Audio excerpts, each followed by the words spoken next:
ପରଟା ତ ଆପଣମାନେ ଅନେକ ଥର ବନେଇ ଖାଇଥିବେ, କିନ୍ତୁ ଏଇ ପରଟାଟି ସବୁ ପରଟାଠୁ ବହୁତ ସ୍ୱାଦିଷ୍ଟ ରହିବ। ପ୍ରଥମେ କ'ଣ କରିବା ନା, ଗୋଟେ ବାଉଲ୍ ନେବା, ସେଥିରେ ଗୋଟେ ଛୋଟ ଗିନା ଦହି ଏଡ଼୍ କରିବା, ଗୋଟେ ଛୋଟ ଗିନା କ୍ଷୀର ଏଡ଼୍ କରିବା, ସ୍ୱାଦ ଅନୁସାରେ ଦେଇଦେବା ଲୁଣ, 2 ଗିନା ସେଇଥିରେ ମଇଦା କି ଅଟା ଆପଣମାନେ ଯାହା ବି ଏଡ଼୍ କରିପାରିବେ, ଗୋଟେ ଡୋ ବନେଇକି ରେଡ଼ି କରିବେ। ଡୋଟା ବନି ସାରିବା ପରେ ବେଲଣାରେ ହେଲ୍ପରେ ତାକୁ ବେଲି ଗୋଲାକାର ସେପ୍ ଦେଇଦେବା।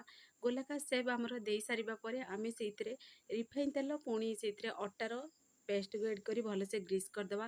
ଗ୍ରୀସ୍ ହେଇସାରିବା ପରେ ଛୁରୀ ସାହାଯ୍ୟରେ କଟିଂ କରି ଏଇଭଳି ପ୍ରୋସେସ୍ରେ ଫୋଲ୍ଡିଂ କରିଦେବେ। ଫୋଲ୍ଡିଂ ବନି ସାରିବା ପରେ ପୁଣି ଥରେ ତାକୁ ଗୋଲାକାର ସେପ୍ ଦେବେ। ତ ଗୋଲାକାର ସେପ୍ ଦେଇସାରିବା ପରେ ପୁଣି ଥରେ ଟିକେ ବହଳିଆ ରଖି ବେଲିବେ। ତ ଦେଖନ୍ତୁ ଆମର ପରଫେକ୍ଟଲି ଆମର ବେଲାଟା ବନିକି ରେଡ଼ି ହେଇସାରିଛି।